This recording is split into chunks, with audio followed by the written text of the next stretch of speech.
Love killer part 24. కమాన్ Vissu darling, నీకోసం పరితపించిపోతున్నాను. రా, నన్నందుకో, నా అణువణువు నీ సొంతం చేసుకో అని ఒళ్ళు విరుచుకుంటూ అతని ఒడిలో వాలింది జ్వాలాంబిక. ఆమె చేష్టలకు చిరాగ్గా నొసలు విరిచాడు విశ్వనాథ్. తన ఒడిలో వాలిన ఆమెను రఫ్గా పక్కకు నెట్టి చివ్వున లేచి నిలబడ్డాడు. జ్వాల, వాట్ ఈస్ దిస్? ఏమిటి వికారం అని అడిగాడు. వికారం నాది కాదు విస్సు, నీపై మమకారం. నేను మనసారా నిన్ను ప్రేమిస్తున్నాను, నీ ప్రేమ కోసం పరితపిస్తున్నాను. లవ్ మీ డార్లింగ్ అంది జ్వాలాంబిక. సారీ, నిన్ను నేను ప్రేమించలేను అన్నాడతను. దెబ్బతిన్నట్టు చూసిందామా. ఎందుకని? నీపై నాకు మనసు లేదు. అదే ఎందుకని అడుగుతున్నాను. ఏం, నేను అందంగా లేనా? ఆ మాట చెబితే అబద్ధమవుతుంది. నాకు ఆస్తి లేదా? ఆ మాట నేననలేదు. చదువు లేదా? ఉంది. మరెందుకు నన్ను ప్రేమించనంటున్నావు?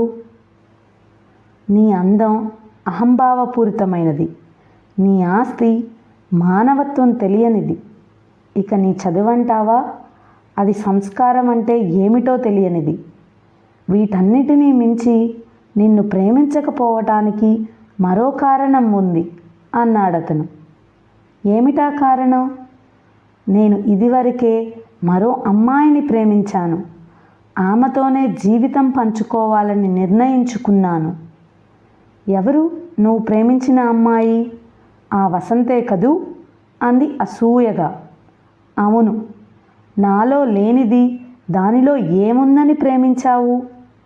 నీలో లేని చాలా మంచి గుణాలు ఆమెలో ఉన్నాయి. అబద్ధం. అది నాకంటే అందగత్తె కాదు. కావచ్చు, అందాన్ని మించిన అనురాగం ఉందామెలో. నా ఆస్తి 1000వ వంతు కూడా లేదు దానికి. ఆమెకున్న సంస్కారంలో 1,00,000వ వంతు కూడా లేదు నీకు. నేను నిన్ను కోరుకుంటున్నాను, కానీ నేను కోరుకుంటుంది నిన్ను కాదు, వసంతని.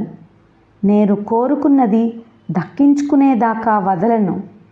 నేను అంతే, దక్కించుకోగలననుకున్న దాన్నే కోరుకుంటాను. కోరుకున్న తర్వాత తప్పకుండా దక్కించుకుంటాను. అదే నీలో నాకు నచ్చిన గుణం. అందుకే నేను నిన్ను ప్రేమిస్తున్నాను.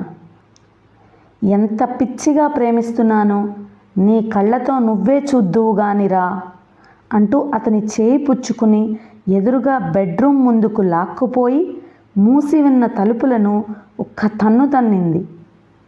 బళ్ళున శబ్దం చేస్తూ విసురుగా తెరుచుకున్నాయి తలుపులు. ఆమెను వదిలించుకోవాలని ప్రయత్నిస్తూనే బెడ్రూంలోకి అడుగు పెట్టాడతను.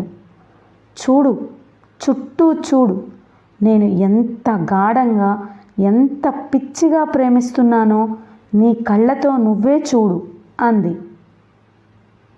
చూడకూడదనుకుంటూనే చుట్టూ చూశాడతను. చూస్తూనే విపరీతమైన ఆశ్చర్యంతో విశాలమైనాయి అతని కనుబొమ్మలు. విశాలమైన ఆ బెడ్రూమ్ 4 వైపులా ఉన్న గోడలకు రకరకాల పోజులతో ఉన్న అతని ఫోటోలు చక్కగా లామినేషన్ చేయబడి తగిలించబడి ఉన్నాయి.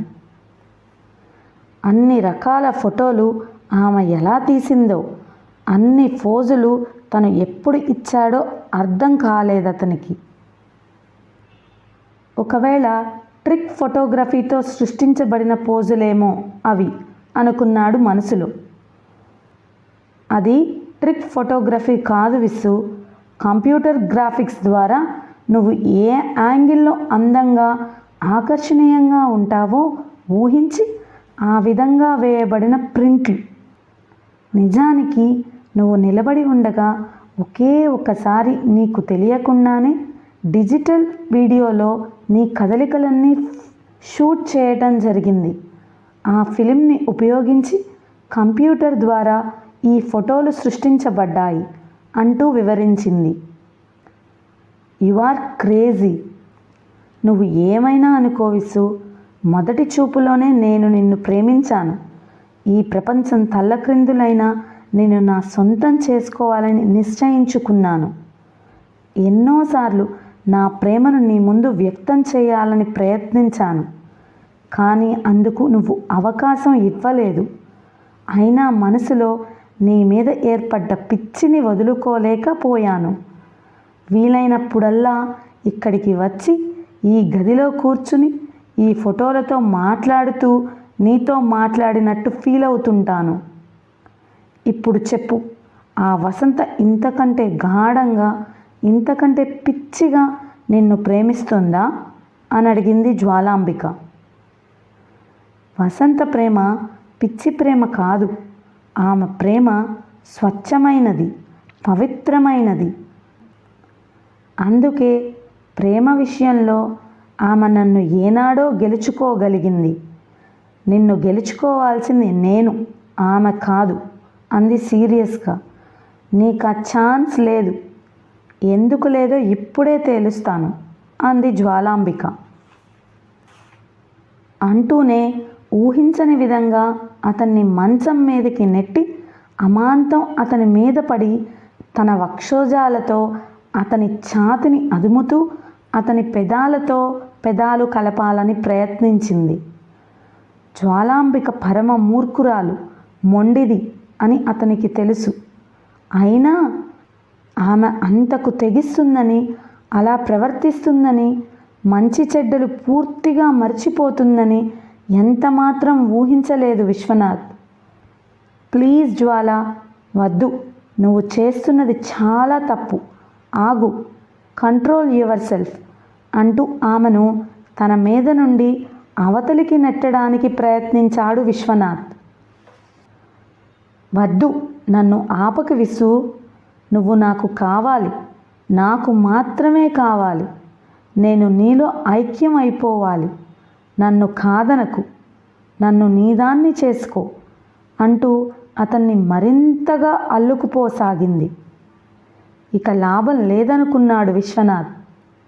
శక్తినంతా చేతులలో కేంద్రీకరించుకుని బలవంతంగా ఆమెను తన మీద నుండి పక్కకు నెట్టి ఈడ్చి చెంప మీద కొట్టాడు. చెళ్ళుమంది ఆమె చెంప.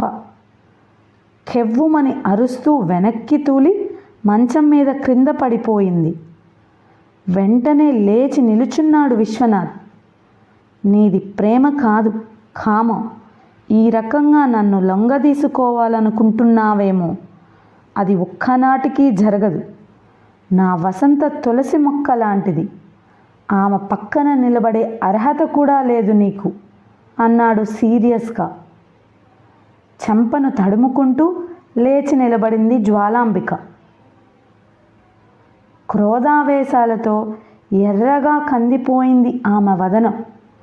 ఆమె కళ్ళల్లో మెలికలు తిరుగుతూ ప్రత్యక్షమైనాయి ఎరుపు జీరలు.